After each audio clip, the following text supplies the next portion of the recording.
Service ഷോട്ടിലേക്ക് സ്വാഗതം.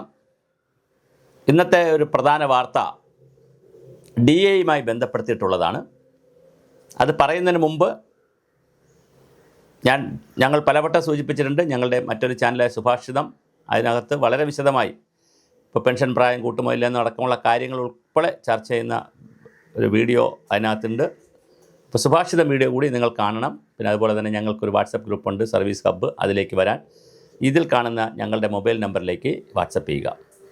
D എയെ സംബന്ധിച്ചിടത്തോളം സർക്കാരിൻ്റെ ഡി എ സർവീസിലുള്ളവരുടെ ഡി എയും അതായത് ക്ഷാമബത്തയും പെൻഷൻകാർ ഡി ആർ ക്ഷാമ ആശ്വാസവും ഇത് രണ്ടും മുൻകാല പ്രാബല്യത്തോടെ വേണം എന്നുള്ള, അതായത് ഇതുവരെ കിട്ടാനുള്ളതെല്ലാം കിട്ടണം. അതിനുശേഷം ശമ്പള പരിഷ്കരണം വരുമ്പോൾ ശമ്പള പരിഷ്കരണത്തിൻ്റെ കഥ വേറെയാണ്. ഇതാണ് നമ്മുടെ സർക്കാരുകൾക്ക് വേണ്ടി സർക്കാരിനോട് പറയണം എന്ന് ഹൈക്കോടതിയോട് ആവശ്യപ്പെട്ടിരിക്കുന്നത്. ഹൈക്കോടതി പറഞ്ഞിരിക്കുന്ന ഒരു തീയതി ഡിസംബർ 1. പലവട്ടം കേസ് മാറ്റിവെച്ചു. അപ്പോൾ ഡിസംബർ 1 ഇപ്പോൾ കേസ് മാറ്റിവെച്ചിരിക്കുന്നത്. ഇതിനിടയ്ക്ക് ഡിസംബർ 11 കേരള അഡ്മിനിസ്ട്രേറ്റീവ് ട്രിബ്യൂണലിൻ്റെ വേറൊരു വിധി കിടപ്പുണ്ട്, വേറൊരു ഉത്തരവ് നിൽപ്പുണ്ട്.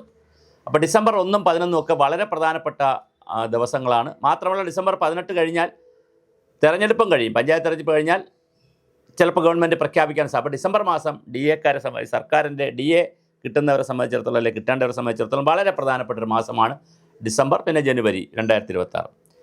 ഇതിനകത്ത് കോടതി വിധി നിങ്ങൾ ശ്രദ്ധിക്കണം. എല്ലാ സർക്കാർ ഉദ്യോഗസ്ഥർ നമ്മൾ വരുമ്പോൾ നമ്മൾ വീഡിയോ ചെയ്യാം. പക്ഷേ നിങ്ങൾ ശ്രദ്ധിക്കേണ്ട ഒരു കാര്യം, കോടതി ഒരു ചോദ്യം ചോദിച്ചിട്ടുണ്ട്. ഈ ഡി എ നിയമപരമായൊരു അവകാശമാണോ, അതോ ഒരു ഔദാര്യമാണോ, അതോ സർക്കാരിന് ഇൻഡെഫിനിറ്റായിട്ട് ഇത് നീട്ടിക്കൊണ്ടുപോകാൻ പറ്റുമോ? പക്ഷേ ഞാൻ ഭരണഘടനാപരമായിട്ടുള്ള കാര്യങ്ങൾ ചിന്തിക്കുമ്പോഴും അല്ലെങ്കിൽ സർവീസ് KSR ചട്ടങ്ങളൊക്കെ നോക്കി പഠിക്കുമ്പോൾ നമുക്ക് മനസ്സിലാക്കാൻ കഴിയുന്നത് ഇതൊരു കൺസെഷണൽ റൈറ്റാണ്. ഒരു സർക്കാരിൻ്റെ കൺസെഷണൽ റൈറ്റാണ്, അബ്സല്യൂട്ട് റൈറ്റ് അല്ല.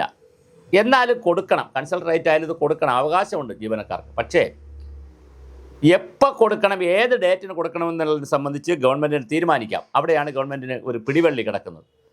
ആ നിയമം മാറേണ്ട സമയമായി. അപ്പോൾ ഡി എ കാലാകാലങ്ങളിൽ ഓരോ ഡ്യൂ ആകുമ്പോൾ 6 മാസത്തിലൊരിക്കൽ ഡി എ കൊടുക്കണം എന്നുള്ളൊരു നിയമം നമ്മളെ KSRൽ വരേണ്ട സമയമായി. അതിനാണ് ചെയ്യേണ്ടത്.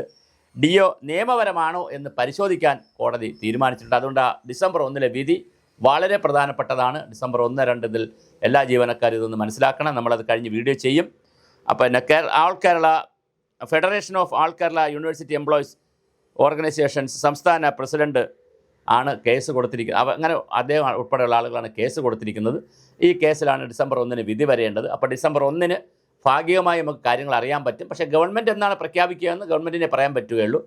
എന്തായാലും ശമ്പള പരിഷ്കരണവും വരുന്നു, ഈ ഡി എയുടെ വിഷയം കൂടെ വരുന്നു. എന്തായാലും ഡിസംബർ, ജനുവരി മാസങ്ങൾ കേരളത്തിലെ സർക്കാർ ഉദ്യോഗസ്ഥരെ സംബന്ധിച്ചിടത്തോളം ഒരു വസന്ത മാസങ്ങളാണ്. പ്രധാനപ്പെട്ട തീരുമാനങ്ങൾ വരുന്ന മാസങ്ങളാണ്. പിന്നെ ബഡ്ജറ്റ് വരുന്നു, അതിനകത്ത് എന്തൊക്കെ ഉണ്ടാവുമെന്ന് അറിയില്ല. അപ്പോൾ ഡിസംബർ, ജനുവരി, ഫെബ്രുവരികളിൽ നമുക്ക് ഒന്നിച്ച് കാണാം.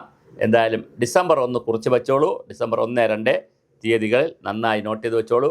ഡി എ കുടിശ്ശിക സംബന്ധിച്ച് നിർണായകമായ തീരുമാനങ്ങൾ വരുന്ന ദിവസങ്ങളാണ്.